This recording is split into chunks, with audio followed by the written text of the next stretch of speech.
എന്റെ അഭിപ്രായത്തിൽ വ്യക്തികളെയാണ് ക്ഷണിച്ചിരിക്കുന്നത്, വ്യക്തികളാണ് തീരുമാനിക്കുന്നത്. ഞാനൊരു ഹിന്ദുവാണ്, പക്ഷേ ഞാനൊരു ക്ഷേത്രത്തെ കാണുന്നത് ഒരു ദൈവത്തിനെ കൈനീട്ടാനും ദൈവത്തെക്കുറിച്ച് ചിന്തിക്കാനും ഒരു സ്ഥലമായിട്ടാണ്. ഞാൻ ഒരിക്കലും അതിനൊരു രാഷ്ട്രീയ വേദിയായി കണ്ടിട്ടില്ല. അപ്പോൾ ഒരു ക്ഷേത്രത്തെ ഒരു രാഷ്ട്രീയ വേദി ആക്കാൻ ശ്രമിക്കുന്നവരോട് നമുക്ക് ചോദിക്കണം, എന്താണ് നിങ്ങളുടെ ഉദ്ദേശം? എനിക്ക് തോന്നുന്നു ഇതിന്റെ രാഷ്ട്രീയത്തിൽ അത് നമ്മൾ എടുത്തു കഴിഞ്ഞാൽ പിന്നെ ആള് പോയാലോ പോയിട്ടെങ്കിലും ഒരു രാഷ്ട്രീയ അർത്ഥമുണ്ടാകും. ഇതിലെ ഒരു ക്ഷേത്രത്തിൽ പോകുന്നത് ഒരു വ്യക്തിയുടെ താല്പര്യം അനുസരിച്ച് ചെയ്യണം നല്ലത്. എന്തായാലും പാർട്ടി പ്രഖ്യാപിക്കും അവരെ ഒരു പാർട്ടിയായി തീരുമാനം എടുത്തിട്ടുണ്ടോ, അതോ അവർ ഈ 3-4 നേതാക്കളെ വിളിച്ചവർ അവർക്കാണ് ഒരു വ്യക്തിപരമായിട്ട് വിട്ടുകൊടുത്തിരിക്കുന്നത്.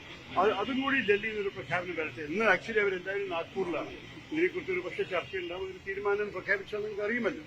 ഈ രാമക്ഷേത്രത്തിന്റെ നിർമ്മാണത്തിൽ തുടക്കത്തിൽ തന്നെ ഒരു നിലപാടെടുത്തത് കോൺഗ്രസ് ആണ്. അവിടെ ക്ഷേത്രം വേണമെന്നുള്ള ഒരു നിലപാട് വിശാലമായ ഒരു ചിന്ത എടുത്തത് കോൺഗ്രസ് ആണ്. അല്ല, കോടതി തീരുമാനം വന്ന ശേഷം പിന്നെ തർക്കമുണ്ടാവാൻ സാധ്യത. കോടതി, സുപ്രീം കോടതി പറഞ്ഞു ഇവിടെ പിന്നെ ഒരു ക്ഷേത്രം കെട്ടാം. അത് കഴിഞ്ഞിട്ട് ആ വിഷയത്തിൽ തർക്കമില്ല. ഞങ്ങൾക്ക് വ്യക്തികളായിട്ട് അവിടെ പോകാനും അവകാശമുണ്ട്. പക്ഷേ അതിന്റെ സമയം, അതിന്റെ സർക്കംസ്റ്റാൻസസും നമ്മൾ നോക്കണം. ഇപ്പോഴത്തെ സ്ഥിതിയിൽ ഇതൊരു രാഷ്ട്രീയ വേദിയായി മാറി വരുന്നുണ്ടോ? അങ്ങനെയാണെങ്കിൽ നമ്മൾ അന്യന്റെ ഒരു രാഷ്ട്രീയ വേദിയിൽ പങ്കെടുക്കണോ? അതോ നമുക്ക് നമ്മളുടെ സൗകര്യം പ്രകാരം നമ്മൾ ക്ഷേത്രത്തിൽ പോയി ഹിന്ദുക്കൾ പ്രാർത്ഥിച്ചൂടെ?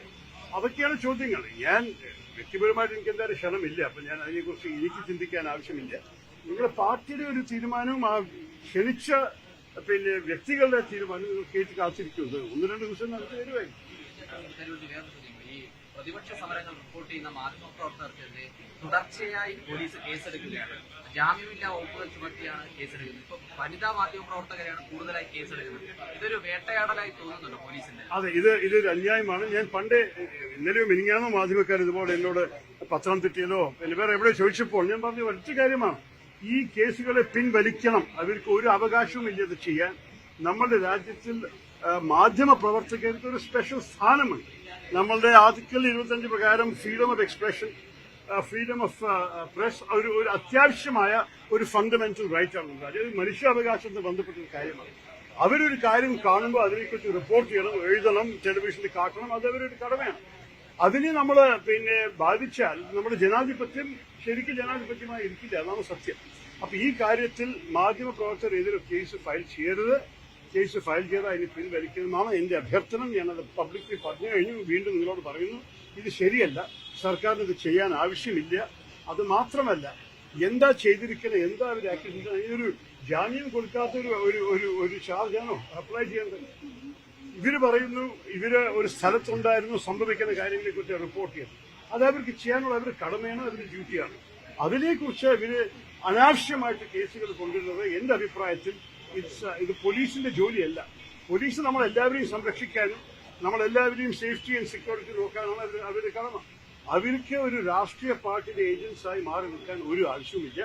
ഈ കേസ് ഞാൻ അറിയപ്പെടുന്ന ഒരു കേസ്. പക്ഷെ ഇനി കേസുകൾ ഉണ്ടെങ്കിൽ അതിന് പിൻവലിക്കണം എന്നൊരു സംശയം.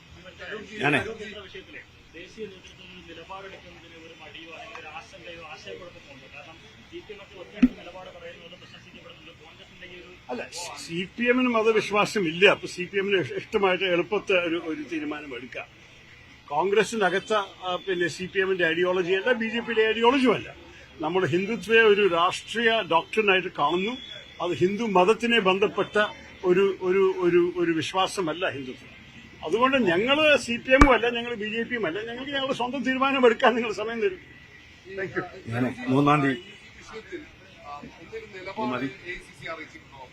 ഇല്ല അവര് അകത്ത് ചർച്ച ചെയ്തിട്ട് ഇന്ന് നാഗ്പൂരിൽ എല്ലാവരും കൂടുന്നുണ്ട്. ചിലർക്ക് ഈ തിരുവനന്തപുരത്ത് നാഗ്പൂർ എത്താനൊരു പാടായ കാരണം 2-3 പേര് പോയില്ല. പക്ഷേ നമ്മൾക്ക് എന്തായാലും പിന്നെ അവിടുത്തെ ചർച്ചയുടെ റിസൾട്ട് അറിയുമ്പോൾ നിങ്ങൾക്ക് എന്തായാലും അറിയപ്പെടും. പ്രശ്നമില്ല.